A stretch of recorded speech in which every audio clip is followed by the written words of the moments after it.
Concernant le Maroc, on a même prétendu que j'avais été payé par le Maroc, ce qui est une absurdité totale. Le Maroc ne m'a jamais donné un seul centime pour dire quoi que ce soit. Là, je voudrais vous dire plusieurs choses, puisque c'est un sujet qui a été plusieurs fois évoqué dans la presse, et d'ailleurs, même tout au début, c'est de là que c'est parti. D'abord, ce jour-là, il y avait une actualité concernant ce forum économique entre le Maroc et l'Espagne, qui s'ouvrait dans la ville de Dakhla, qui se trouve au sud du Maroc, au Sahara. C'était le jour de l'ouverture de ce forum économique. C'est pour ça, moi, c'est une actualité. Le deuxième point intéressant, c'est que ça se déroule à Dakhla, qui est une ville du Sahara.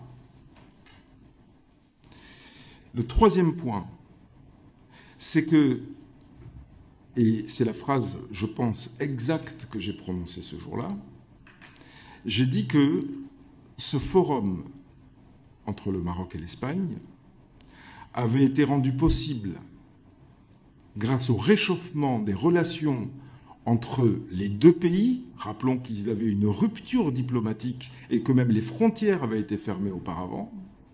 Donc le réchauffement entre les deux pays depuis que l'Espagne avait reconnu le Sahara marocain. Voilà ma phrase exacte. La dernière personne, j'avais noté quelque part, qui avait parlé de Sahara marocain, alors vous allez me dire, oui, mais c'est un homme politique, je crois que c'est le chancelier autrichien. Et ça date de la semaine dernière.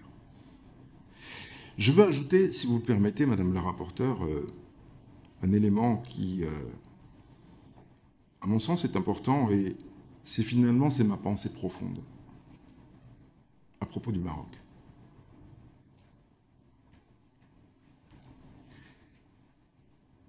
Dès lors que le sujet du Maroc et de mon expression Sahara marocain a pris l'ampleur qu'on a connue, je suis soudainement, comme par enchantement, devenu journaliste franco-marocain. Avant cela, personne n'avait fait référence à mes origines dans la presse. D'ailleurs, il y a même des gens qui se demandaient de quelle origine j'étais.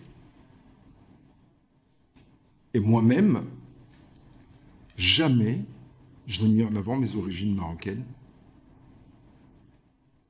Jamais. Et j'ajouterai une dernière chose, si vous me permettez, Madame la rapporteure. Et ça, c'est vraiment le fond de ma pensée. C'est que le Maroc est un grand pays, souverain, et qui n'a besoin de personne pour défendre ses intérêts. Et surtout pas de petits télégraphistes.